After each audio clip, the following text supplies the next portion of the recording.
So I figured that in honor of our 200th episode, of which this is number 200 for us, we could go around and share some of our other favorite instances of the number 200. So Flo, why don't you lead us off? My other favorite instances of the number 200. Am I supposed to have something queued up? Yeah, so like any like mine is that there's 200 bones in the human body. So I love that. Where the hell is Skylar taking? I don't know where he's taking us right man? now, and I'm very confused. And I feel social pressure to get this answer right, and I don't know where we're going. There's so many of these. I can't believe you can't think of one. 206 bones in the human body. So not some people's bodies. Skylar's. Okay, that's fair. I don't know your life. He's missing 6 right foot bones. there's 200 keys on a piano. Are there? No, I didn't know that at all. That feels wrong. Yeah, no, there's 100 white keys and 100 black keys, and they alternate all the way up the keyboard. Okay. Every other one. All right, I'll go with it. I just like you're telling me things now, and you want me to go somewhere with this. Yeah, that doesn't sound correct. Famous 200s. Really, you guys? Nothing? Nobody's got anything? I'm like, this is gonna. I have $200 in my wallet. You have $200 in your wallet? I have $2 in my wallet. Yeah, I won it in blackjack, and I still haven't put it back in my checking account. Oh, nice. I've run a 200-meter dash. I don't know, Skylar. Like, how did it go? Did it go good? I mean, I'm not a sprinter, but I did it. 200 means nothing to me. It has never meant a thing to me. Like, I've never even thought. It can't be true. I'll think of something. Hang on. I think, doesn't a shark have like 200 teeth? You pulling facts? No, they have rows and rows and rows of teeth, and I think I know they have rows and rows of teeth. Each row has 10 teeth, and they have 20 rows. I love I don't know what the fuck is happening right now, but whatever it is, I really like it because we're all. I'm still stuck on the piano thing. It's definitely not every other key that's white and black. That is not how pianos That's look. definitely wrong. That is a fact. Look, out of all of us, who has a right piano sitting in the room with them right now? Me. That makes me the expert. I mean, here. I know it's not literally every other. Sure that I'm giving you the right facts. I don't know how many keys there are on a piano, so I just was not in a position to be able to like answer that. But I know there's it's not 5 black keys to every 7 white keys. Okay, so then that's wrong. Why is Skylar lying? That doesn't sound right to me. So why did Skylar want us to think about the number 200, and why is Skylar lying to us? Because this isn't actually the 200th show. I love how off the rails this is. We're all okay. I see. Wait, this isn't the actual 200th show? Okay, so this is going to change up the whole episode of Voices River City, and that's why you want us to think about. You were being sentimental, Skylar. That's so sweet. Yeah. Feelings. Aw. Well, guys, at least we had up until this point, we had 199 great openers. Yeah. So let's start the next 100 with a bang. Then we couldn't think of anything significant for 200. That's whatever. This one's top 10 for me. Let's keep it. Rules. Let's roll right into the show. All right, get into it. Voices, the things they said, voices, some from those dead, all the voices heard, voices, things we say, voices, they're in your head, all the voices heard. Hello, everyone. You have Dave Kempa. And you have Skylar Henry. And you have Shannon.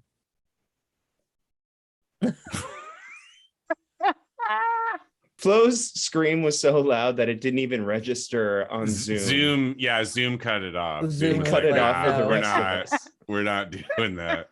That level of enthusiasm is not welcome here.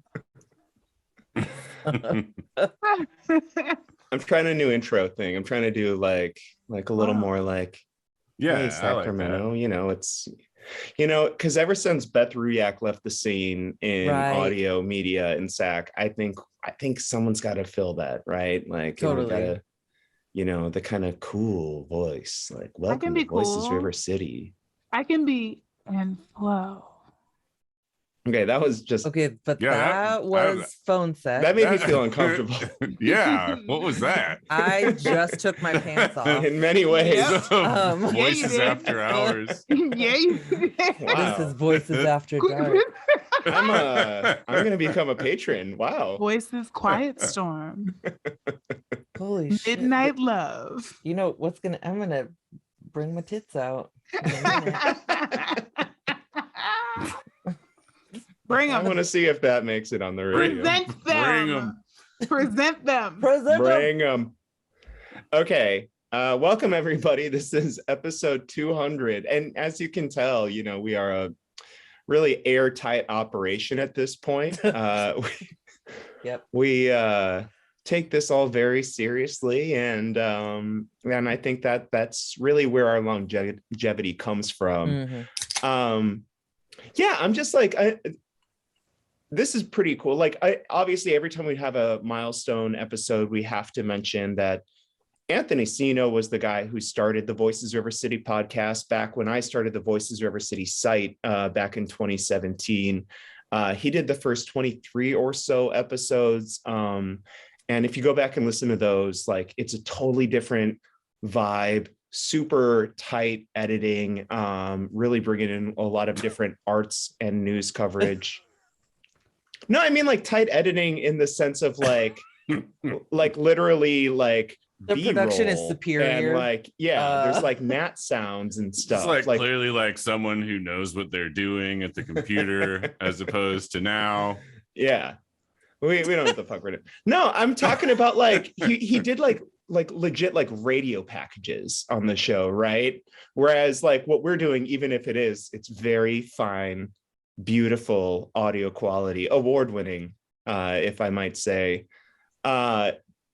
We've never won an award for that, but we have fantastic audio, but we're not doing like news packages basically, right? That takes a particular amount of time, and it's just a different vibe that we have this time around. But you got to go back and listen to that stuff. But we've been sort of carrying the torch ever since just before the start of the pandemic. And we are now at episode 200. We are very happy and proud about that. We've had a lot of listeners and viewers who've really kind of become family. We've got to meet a lot of you at like our little hangouts, your patrons. I don't know. It's just been a really special time, especially through kind of a difficult time for so many people throughout the world. Anyone want to add anything to that? Oh, I think that's the role we've been playing, and it's been really exciting to be able to kind of go through like this transition with everyone and then figure out like, okay, maybe we're going to scale back on some episodes now that we've reached a different level in our lives and in the pandemic. So it's just been a real pleasure to be able to go on that ride. Mm-hmm. One friend last week, I saw on her Spotify that we were one of her top podcasts on there. And that's very cool. Yeah. And I messaged her and I was like, oh, that's so cool. And she was like, yeah, honestly, when you switched from twice a week to once a week, it was like I lost a friend for, that part of my week. And I was like, wow, Oh, God. Yeah. I don't know. And like, you forget that. Yeah. I don't know. It's funny running into like good friends that you haven't talked to in a while, and they're like, oh, like, I listen to you regularly, and it's like, well, nice, but like, I'd still prefer we hang out sometime. Come on, man. Yeah. KJ.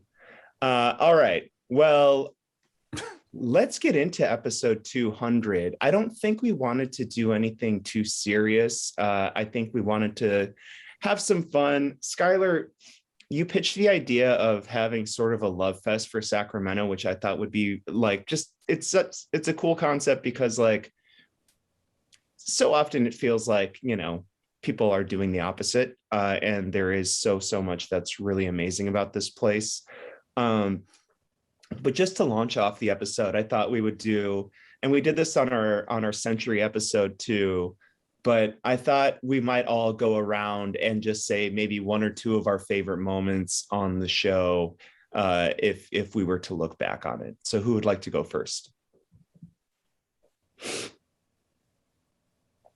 Shannon, I think it's you. Take it away. I'm the worst at this game. Do you have one? Can you think of a favorite thing that happened on the show that involved the number 200? Okay. No. I think when I think about, I think there's there's obviously 100 shows that have happened since the last time we've talked about our favorite shows. But the thing that sticks out in my mind is the time that we thought Flo said spunt as the spunt episode. Did we call that episode spunt? It was called Spunt ! Yes. Yeah. Wow. What did you? That's just said wow. Did he just say spunt again? I mean, that's my favorite. It is also my favorite moment. I love spunt. So if you don't, listeners, if you don't know, yeah, so what was I the context? I make the little Instagram stories, right? The ones that we have in our Instagram feed that give you a little blurb of the show so that you have a little preview, a little taste of what's to come when you fire up the podcast that day. And sometimes there are some of these, and it's only happened a couple of times where I will listen to it over and over and over again that night after I make it, like 100 times, and just weep with laughter and appreciation for like how funny we are. And Spunt was one of those ones. Spunt destroyed me.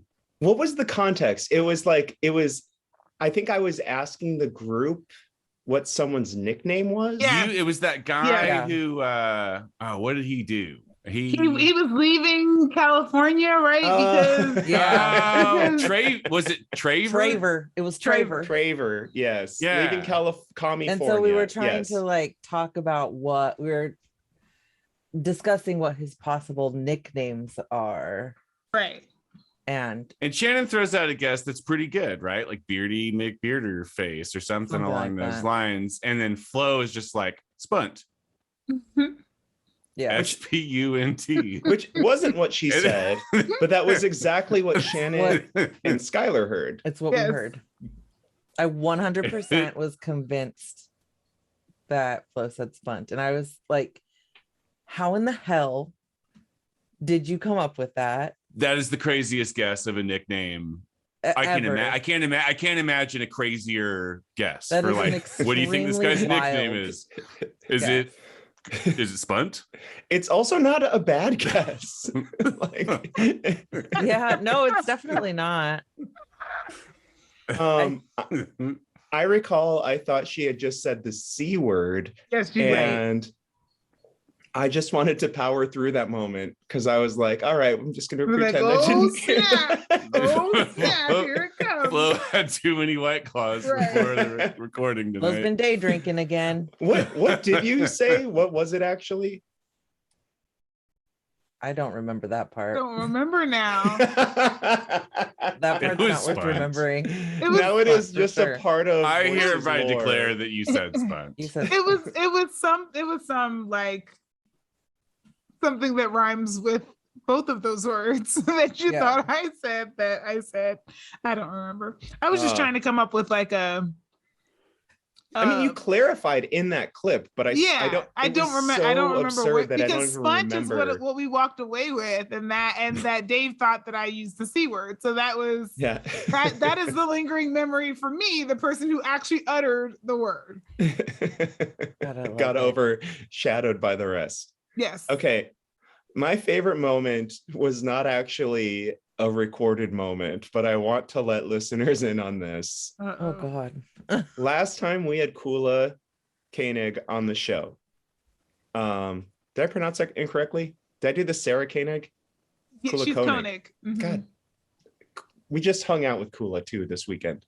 Last time we had Kula on the show, Skylar was not on, but we sent him the audio to edit it.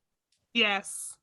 And he, like 20 or 30 minutes into when he's usually starting the editing, he just starts texting me like, hey man, is something up with Kula's audio? Like nothing is lining up. I don't know what on earth is going on. Like I just like something's wrong here. And I'm like, yeah, I don't know. Can I interject here just so people know that I was like screaming at my computer? Like I was not dealing with the frustration very well at all. Was like screaming expletives, just like sitting here at my computer like how did they possibly do this? How is it even possible to screw it up this bad to where I can't figure out what is going on? I was furious. Nothing in Kula's audio is syncing, not just like time-wise, but even topic-wise with anything anyone else is saying. And Skylar is just like totally perplexed. And I think like you mentioned like, at what point does she mention this? Like, what is she talking about? And I was like, oh no, Kula sent you her audio from the first time she ever did an episode with us, like a year earlier. Oh my God. So I'm just trying to like find a way to put the wrong interview in to this podcast. And it is like, I will say I'm not proud that it took me like almost an hour to figure out that was what had happened, especially because it was an interview that I was on for. So you would think that I would have picked that out. But yeah, no, that was not one of my favorite moments, but I understand why. I felt terrible, I told you, but I was also cry laughing in the middle of the sidewalk, just thinking about what you were going through. Yes, and how it just didn't make sense. Man. All right, Flo, what's yours? I'm gonna have to go with when Skylar and I were going back and forth about the Snyder Cut and the mother box. Oh, the mother box. To me, that was hilarious. I think it's mostly Skylar like imitating and like verbatim. They said the following words. You've been near the mother box. I can smell the scent of honey. And what's most funny to me is that I watched that entire movie, and yes, I heard it when he said it, but I did not. It wasn't even one of those things where I was like, well, that's an odd thing to do. I was just like, yep. And then the mother, well, I wonder who else is near the mother. What else is happening? When we're in the same space together, the mother box still comes up. And one of you will say mother box, and then you begin like you fall into side-splitting laughter. And Kemp and I are just like, okay. Yeah. It never hit me that way. No. The four of us, we have a range of humor, and it doesn't always overlap. No, I mean, like, this is all really, I guess Spunt is probably the biggest overlap for all. Wait, did Skylar go? I think he agreed with you. Kind of what I had. In my notes for my favorite moments, it just says Spunt.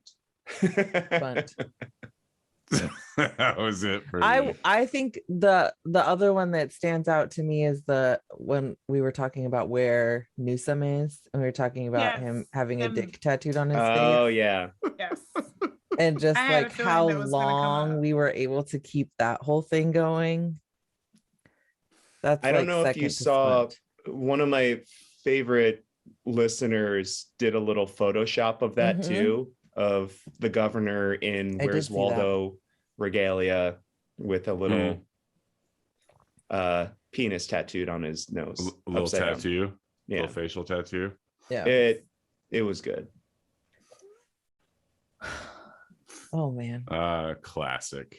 Here's 206 more, just like the bones in our bodies. Just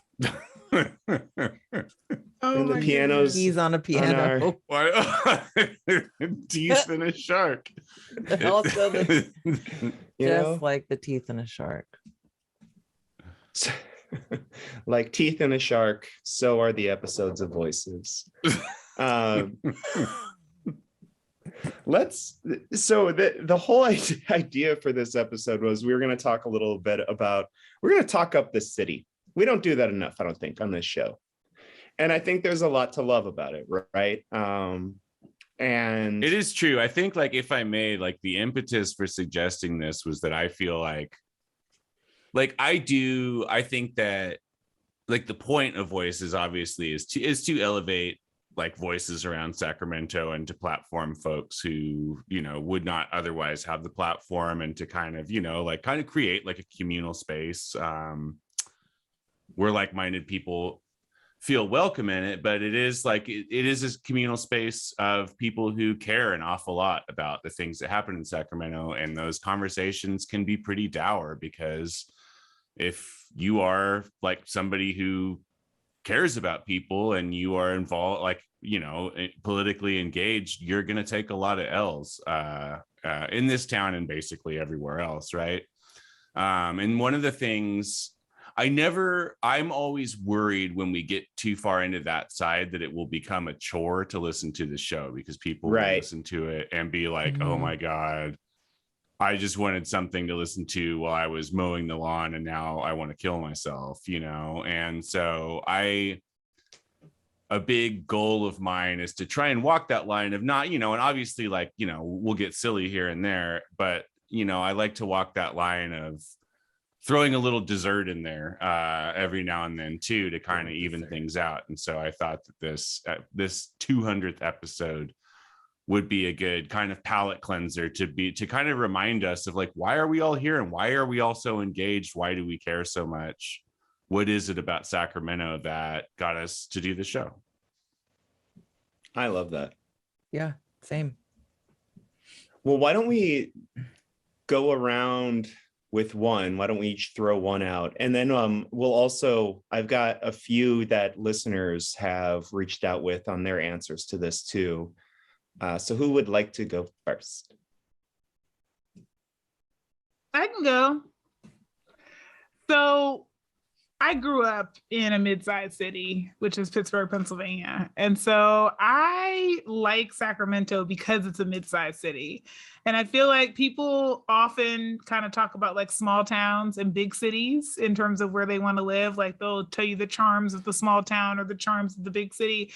But I feel like, much like Sacramento, mid-sized cities are the middle children of, you know, cities, and they don't get enough attention or enough credit for playing their position well and the unique flavor that they bring. And so one of the things that I really like about Sacramento is that it's large enough that if you need to meet new people or try something new, there's a new, you know, group you can kind of tap into. And yet it's small enough that you can create, you know, a sense of family and community here. And sometimes you can get lost if you're in really big cities, or you can just kind of like tap out all of your options if you're in a really small place.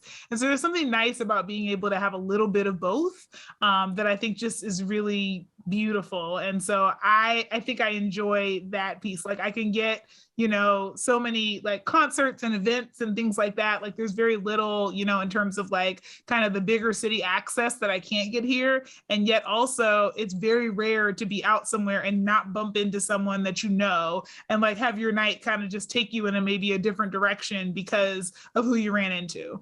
And I think that's really nice, and it's something that I just always impresses me about Sacramento, and so I really appreciate it. So shout out to the mid-sized cities. I mean, I think that's a great way to start this out, and it actually crosses off one of mine. Yeah, same. I had that on my list as well.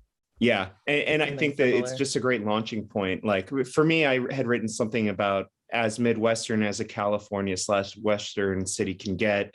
And I think there's a lot of qualities that sort of tie in together there.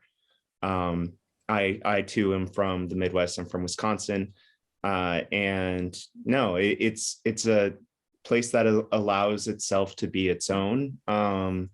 And maybe we can talk about this as this show goes on, but like, I don't think we any longer have this sort of little sibling syndrome. I haven't heard those arguments in a few years now. I think this is just, we exist on our own. Well, because I think, honestly, because I think Kevin Johnson's gone and his PR push to make Sacramento a world-class city is no longer here. And like, we never needed that. That never needed to be a thing. And we are who we are, and that's perfectly good and fine. Yeah, fully agree with that. I mean, people have their preferences, and there's plenty of folks who like to live in like extremely densely packed urban environments. There's some people who never want to see another human being ever as they go about their day, and like, you know, whatever, like whatever your preference is cool. This is my preference is also the size of Sacramento for all of the same reasons that Flo laid out. I don't know, and it is like, I don't know, I feel like a thing that I have always heard Sacramento compared unfavorably to San Francisco, because it's right there. Mm-hmm. And like, I don't know, for me, like, I kind of like you're saying, Dave, I think like Sacramento at its best is like, it's not even it's not a comparison. Like Sacramento is a completely different flavor. It's a completely different scene. And I don't know. I just don't like the comparison. And to be frank, you would have to pay me to move to San Francisco from Sacramento, you know? Mm-hmm. I moved here from New York, and this is exactly what I needed. And yeah. Yeah, I think that for me, being from LA County, from Long Beach, like moving here in my early 20s, Sacramento, I think the size of Sacramento had a lot to do with the community that I was able to be a part of, and helped sort of like, I think the size of Sacramento was really ideal for someone in my position who didn't necessarily know that I was desperately in need of a formative experience. And it allowed me to like figure out sort of even more who I am and what I wanted to do, and what I wanted community to look like. And it was really special to be able to, like, that, you know, Flo's anecdote about an evening turning, you never know what an evening might turn into, because you may bump into somebody that you never expected. And that's just such a real part of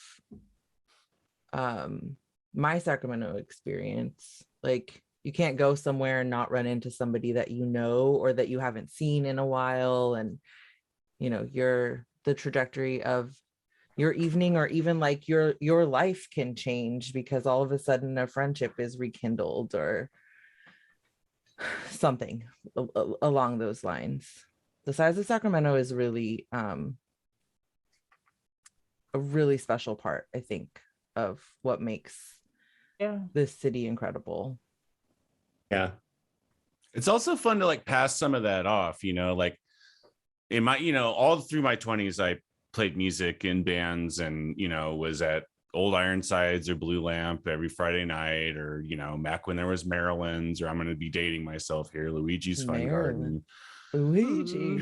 Ooh. All of these spots, that I used to be kind of my regular haunts because they were the venues that we would play. And there was like a very specific scene, and there was, probably about, I don't know, a couple hundred people who were kind of in the same orbit and doing the thing. And like I've seen, and after that, I just kind of graduated to someone who was just in bars a lot. And now that I've kind of stepped back from that a little bit, it's fun to like go through Midtown on like a Friday night and watch like all the 20-year-olds like cruising around and doing their thing, and just kind of have this feeling of like, hell yeah, I remember doing that. And like, it's, and not in a way that makes me feel sad or like, I wish I could do that again, but in a way that's like I don't know. It's fun because that is a very fun way to experience Sacramento. And even though like I've kind of moved to a point in my life where that's not how I want to experience it all the time,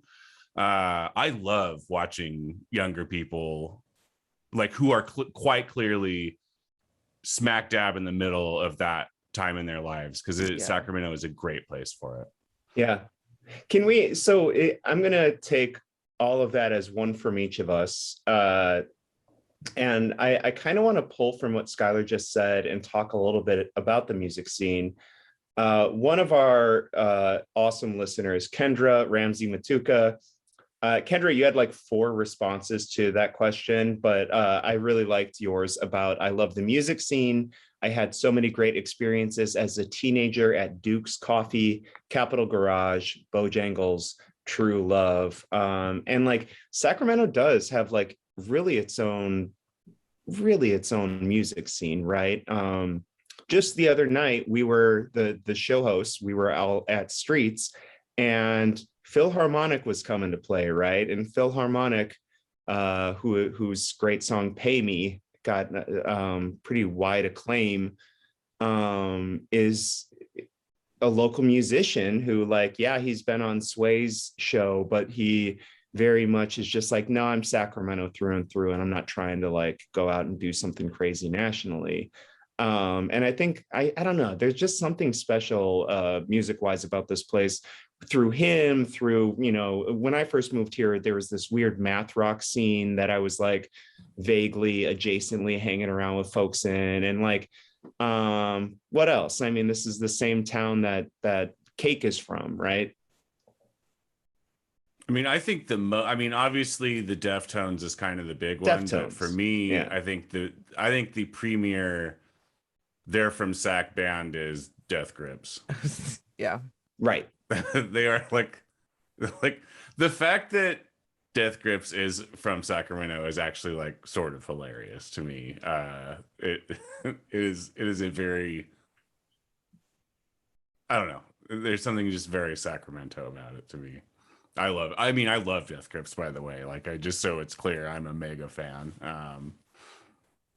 But they are it is like one of the most insane musical experiences available, and I love that it comes right from Sacramento. Yeah.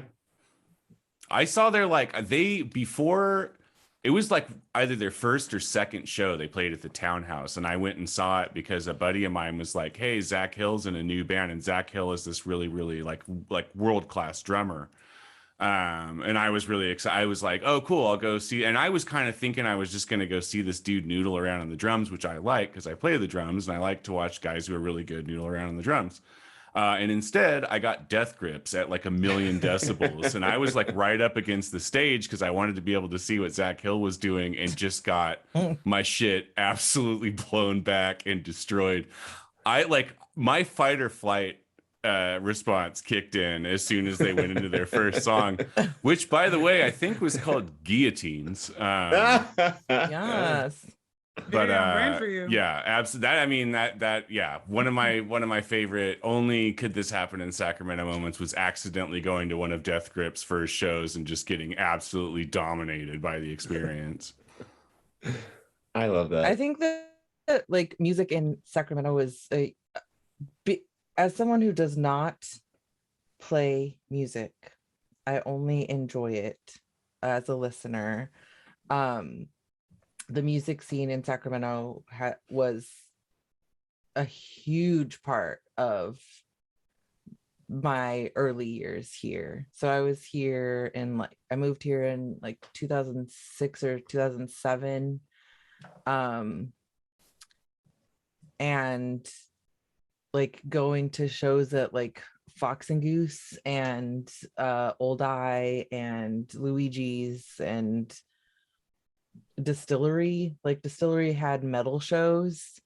And I don't love metal, but I definitely went to the shows.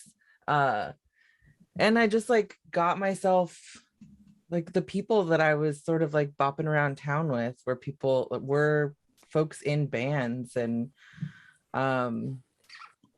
there was just like so much community there, right? That's like, what are you doing tonight? Oh, we're going to this house show at this wherever the hell, or we're going to this bar to watch this band, and you know, it just became a thing that was,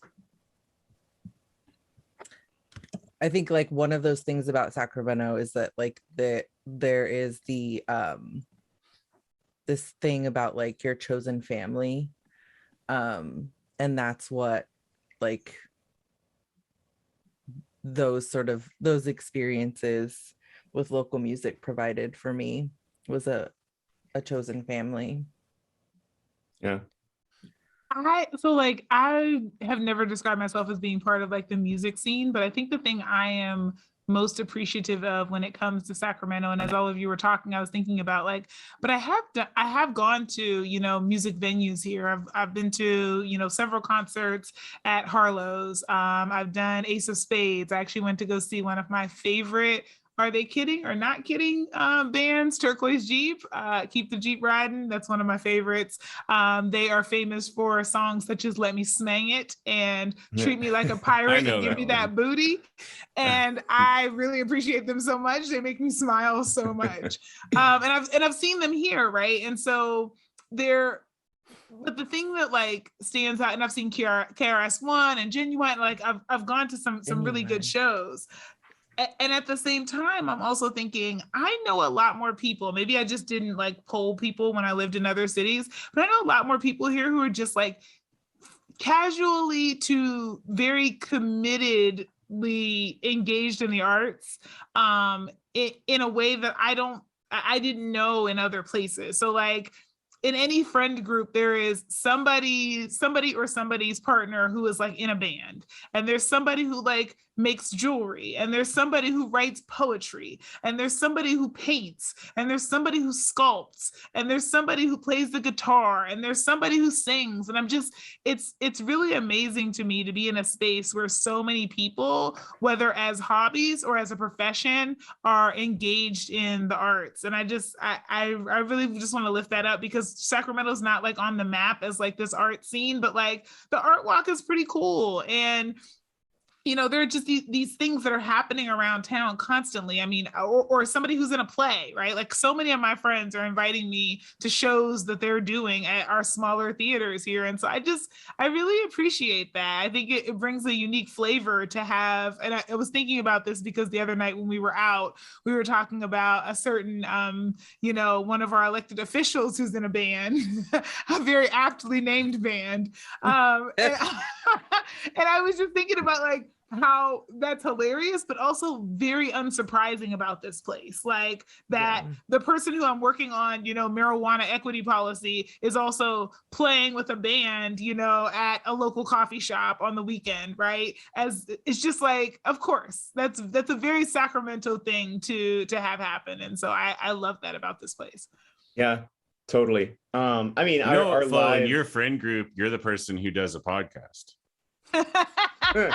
Yeah, that's true. Really, the most beautiful artists of them all are the podcast. I mean, truly the highest form of art. Obviously. Oh God. Tuesday. But But yeah, before we jump off music, we also haven't even mentioned Mozzie yet. Amazing rapper. He is, he was on the Black Panther soundtrack.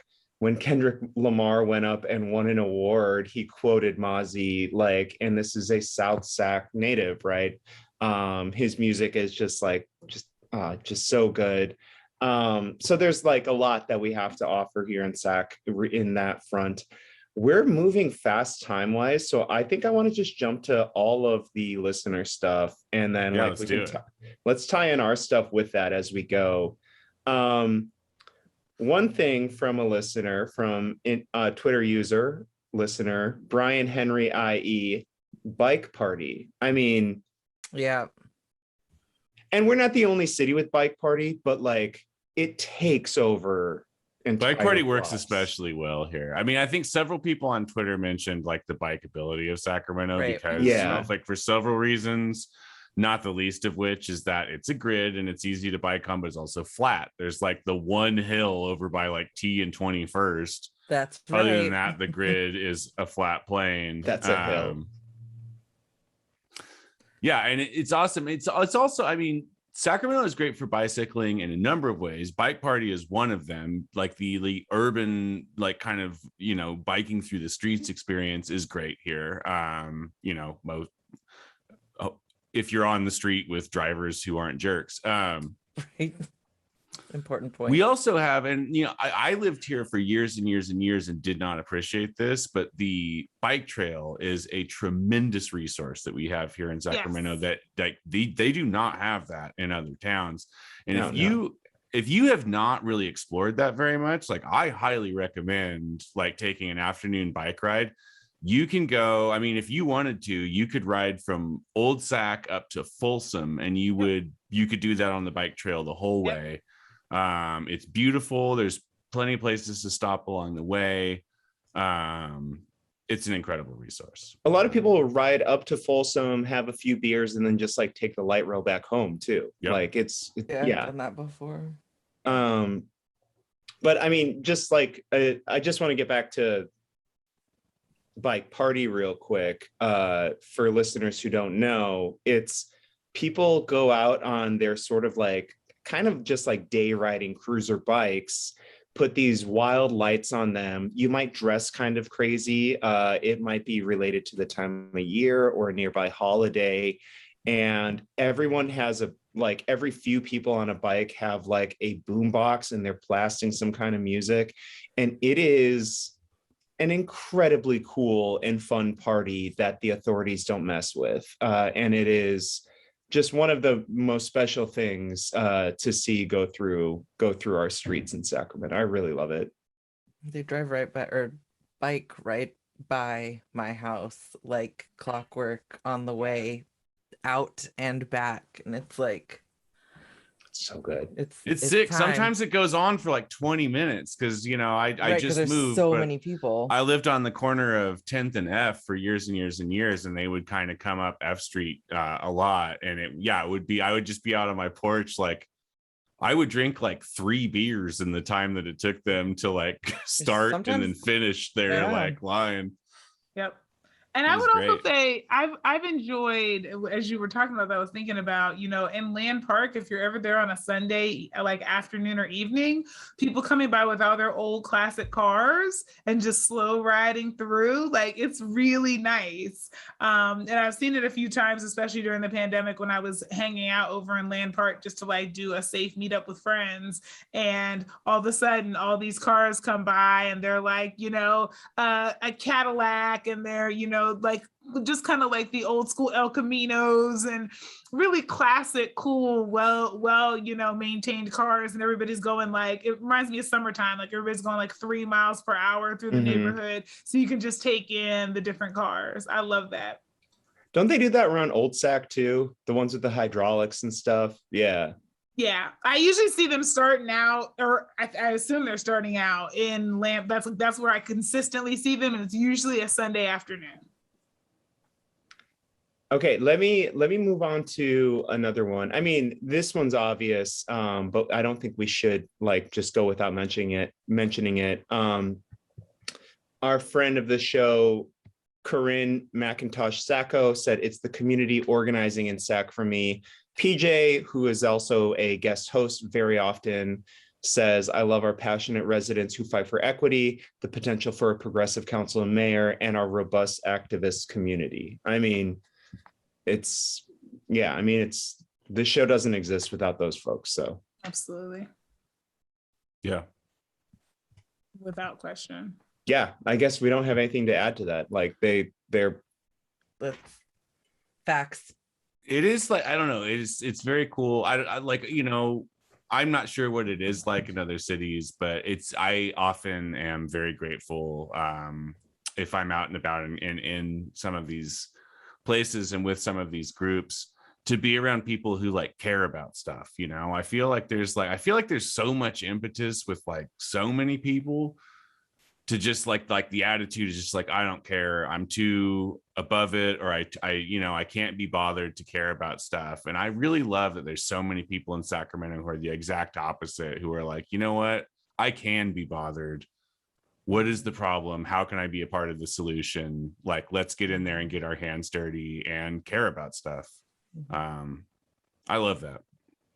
I will say that, like, you know, there are plenty of people who will have their critiques of, like, you know, there being cliques and, you know, things being siloed in some ways. But of all the places that I've lived, this place has been some of the most collaborative people, people who are willing to work together on things and work across organizations, even when they're kind of in like the same field and maybe, you know, competing for similar resources. And so I've always appreciated that as well, that it's not a given, and it may not be perfect, but, you know, compared to, you know, the other regions that I've lived in, and I've lived basically in most of the major regions in the US, I see a lot more collaboration and just willingness to show up and participate together here than I have in other places. So I think that's an interesting feature of our culture.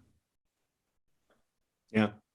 You know, the first thing that like really woke me to kind of how special of a place this is was, I think, after Stephon Clark, and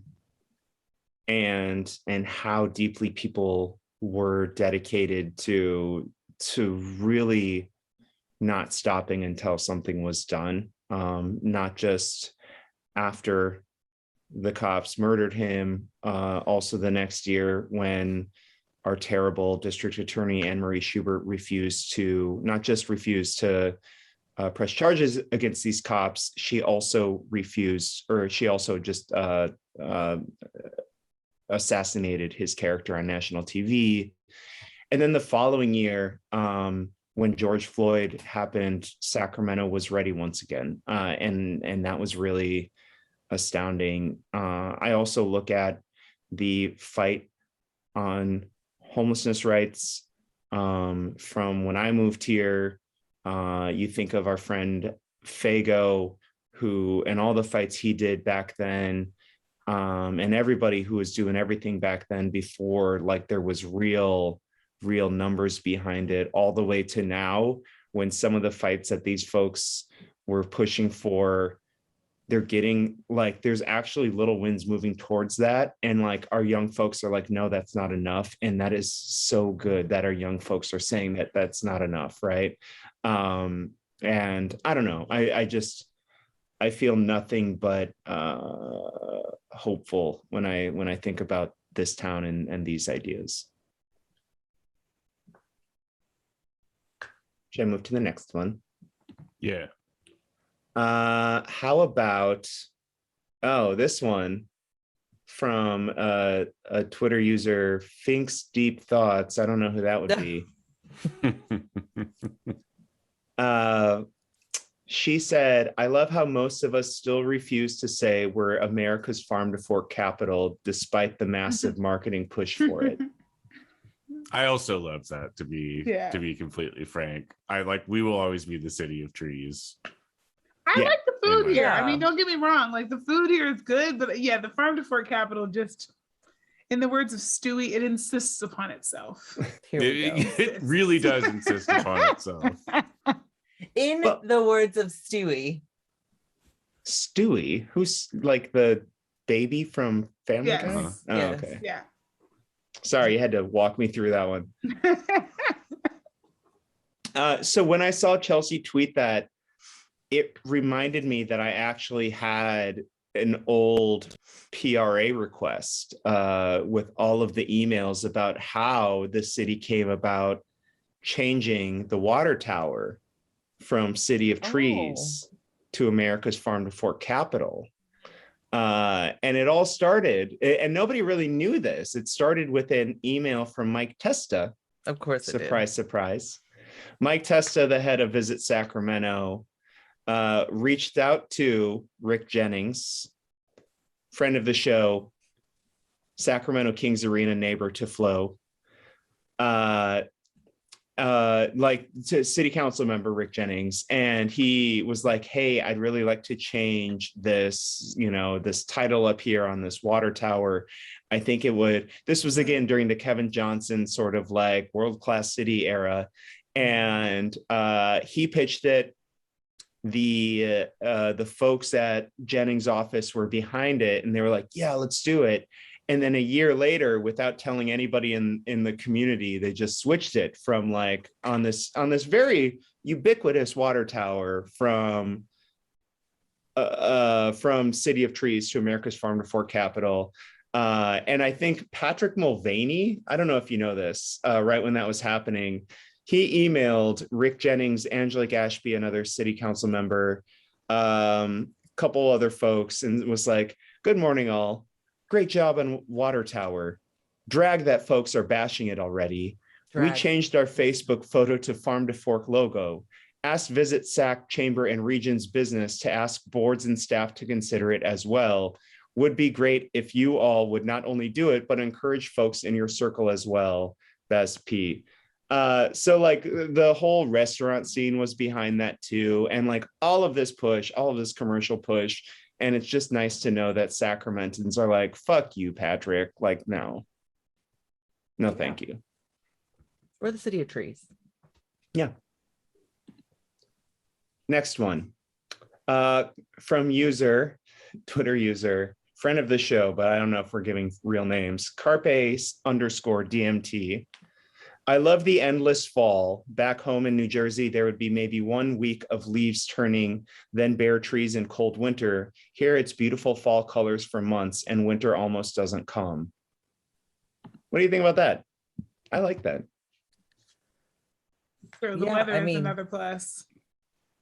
Fall here is one of the best seasons. Endless fall. Anyway. I mean, I don't think it's endless, but yeah. I mean, given the that I'm year round cleaning up leaves, I would say endless fall.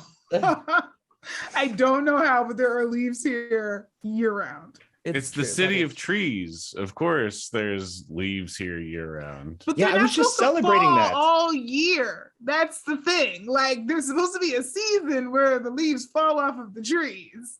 And that season's not supposed to be July. I do love, like, I mean, I've lived in Long Beach, Southern California, or Sacramento. So there is a Long Beach on the East Coast. So I generally say Southern California because people will ask me which Long Beach. I've never heard of that Long Beach. Okay. Snoop Dogg's always rapping about it. The one on the East Coast, in the place we don't even know where it is. The one on the Best Coast.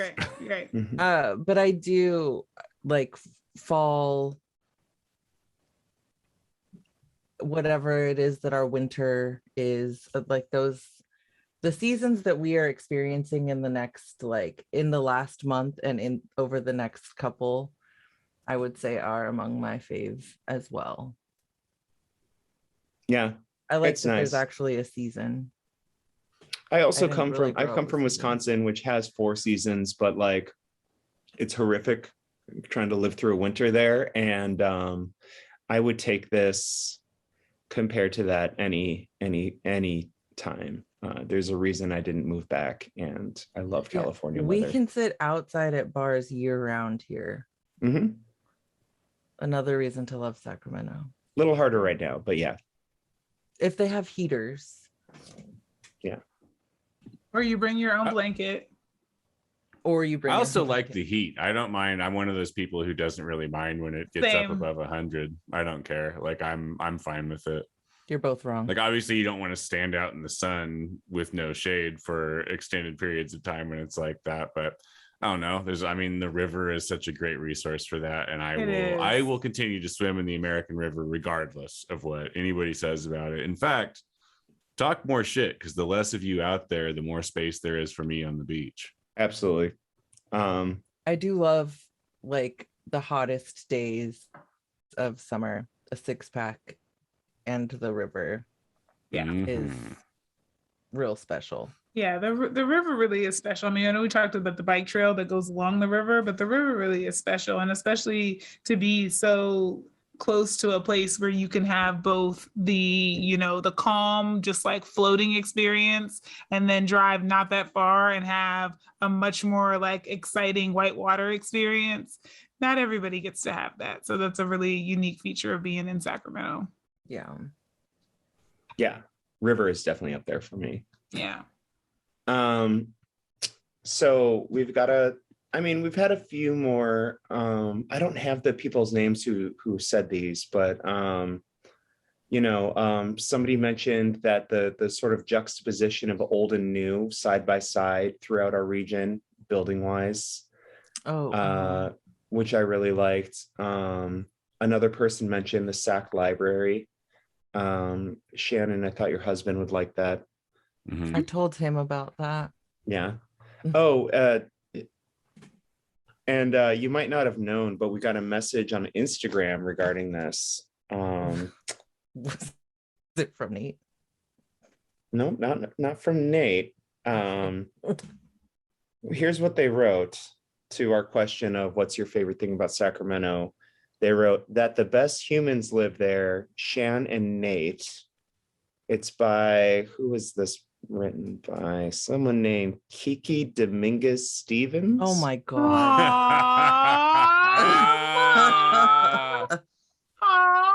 I mean, when she's right, she's right. And she's right, she's right. Mm-hmm. So true. Cute. I loved that so much. She's just like flipping through her Insta stories. Now I need to go back on Facebook and shame my mom again and say, Mom, where were you? That's Yep. I don't know what my mom was doing. Mom. I'll my live. mom spends a lot of time on Soch. On the Soch. Yeah. I mean, I had like one or two other small things. I had like one very specific one, which is just the Merc, because there is no place on earth like it. Mm-hmm. It is possibly one of the best bars in Western USA. Yeah. I think for me that my bar is and will always be Pre-Flight, which seems to have been completely killed by COVID. Still closed, right? RIP. I will always love that bar. I think also the closing of that bar sort of signifies the closing of the chapter of my life where I'm in a bar 5 nights a week, which I do not miss so much, but I do miss Pre-Flight a lot. I went and walked maybe 3 months into COVID. I would go out for walks because I just was in my house all day by myself and social distancing, and I would go insane being in my house. So I would often leave the house at night and just kind of walk around when nobody was out there. And I walked through that alley where Pre-Flight was, and had this, kind of stood there by the door for a minute and almost started to cry. It was this really weird moment. And I think probably there was a part of me that was just letting myself deal with some of the changes that COVID had brought, right. Yeah. But I had this moment where I was like, man, I really wish that I had known that the last time I was in that bar, I'd have known it was the last time I was going to be in there. Cause that was really a special place to me. And I honestly, I think I'm out. I found the best bar. It's gone now. So I don't go to bars anymore. One of my things was the Sacramento bars. because I too have had like full on like relationships with Sacramento bars. You know, like I think about the Hideaway that also is no longer the around Hideaway. because of R.I.P. COVID. Another great spot. And you know, Elixir was a bar that I used to go to all the time, and I'm not back to a place where I want to go into bars that are just like nuts to butts. So Flo and I were at Elixir the other day, but yeah. I haven't come. But we were in the like wide open outdoor area. We weren't Yeah. hanging inside. Right. Honestly, that little The picnic table distillery. area they have set up is pretty sick. It's super Yeah. wide, yeah. Mm-hmm. Yeah, I haven't been by. I mean, I used to live right up the street, so I would go all the time. But yeah, I think, and when I think about bars in Sacramento, I have such specific memories of like holiday time, that like Thanksgiving and Christmas in Sacramento associated with bars, being someone who doesn't go anywhere for those holidays and hanging out at bars like on the holiday night and just feeling like these are like, we all have this one thing in common, which is that we're not going anywhere. Like we stayed behind in this place while most people leave the city, and it just feels very like appropriate to get drunk and cry together and like raise a glass with a bunch of strangers. And bar culture here is, I really love it. It's solid. I don't do it as much, you know, as I used to, because I'm The older we get, you just don't. Yeah. well, yeah, I mean, a fucking hangover will last like a month. Like Yeah, it's tough now. I can't. And I get one after like 2 drinks now. Oh, yeah. I mean, there's been nights where I have not had that much, and I wake up in the morning and I'm just like, what? Definitely getting closer to 40. Mm-hmm. Yeah, good bar is a spot where you can go and you can have either as much or as little company as you want. That was always my thing about that, because there are often times when I like Pre-Flight was an industry bar, so it was full of people like me who were getting off of work at like 11 p.m. from their job at a restaurant or a bar, or in my case a hotel, and stopping by for a drink. And there were often times where it would just be like the same 10 people who were always in there, and like all of us would be on our phones and like not interacting at all. Yeah. And it was great. Like it was 100% totally fine. It was like we were all still hanging out. I don't know really. Now that I'm like saying it out loud, it doesn't sound like as good as it sounded in my head, but it was like, I don't know, it's special to like have that place where you can go sit down with people you're familiar with and just be like, we're all tired. We're all happy with it. Hey, how's it going? Great. Okay, I'm gonna see what's going on Twitter. I think part of that is because like, that there's going to be another time when like everyone is down to like talk, right? Like it is very much like showing up at an old friend's. I think about like bars as these various living rooms that I've had in Sacramento, totally, where it's like you just show up and you sit down and you're comfortable being who you want to be. And if someone like, I mean, I've definitely had moments where like I've run into a friend and it's like, I just don't like, today's not the day that I really feel like sitting and catching up, but let's do that at another time. Like, it's just very comfortable. We have to wrap this now soon. I mean, fine. I have one thing that I feel like a lot of people don't realize is cool about Sacramento, and this is a quick one. We have one of like just a handful of real actual IMAXs in the state. That's true. There are several. So there's IMAX and there's Limax. And Limax, like a lot of the time when the movie theater is like, oh, here's our IMAX auditorium, it's not actually IMAX. It's a 2K experience, and the screen's big, but it is a fraction of the size of true IMAX, and they don't show things in 70 millimeter. which is how they show it at True IMAX. And so I feel like a lot of people take for granted that we just have one of these on K Street. But when movies that call for IMAX screenings come out, like most recently Dunkirk was a movie I would say that is like barely even worth watching unless you're at IMAX, where it is incredible to watch. And people drove from like 3 hours out of town to come to Sacramento to go to that theater and watch that movie. That is the thing that a lot of people have to drive a long way for, and we just have it sitting right in the middle of K Street.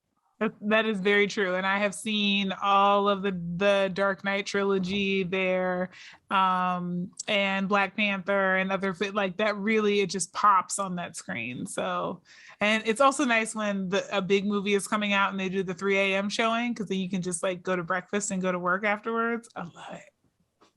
No. Yep. Now I've got Skylar and Flo in movie mode again. The mother box. Yep. Their mother box. To the mother box. I've seen the mother box on a screen that's 6 stories tall. I can't eating the mother box.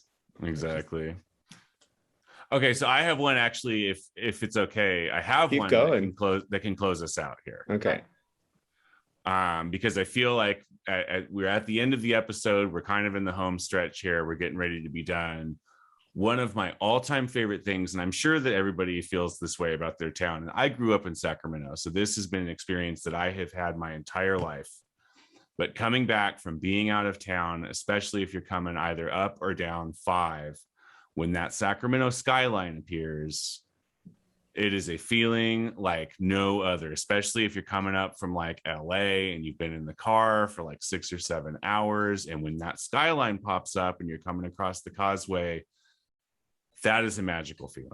That is a feeling I feel the same way about it now as a 38-year-old man that I did when I was a 5-year-old. I love watching that skyline appear when I'm coming home.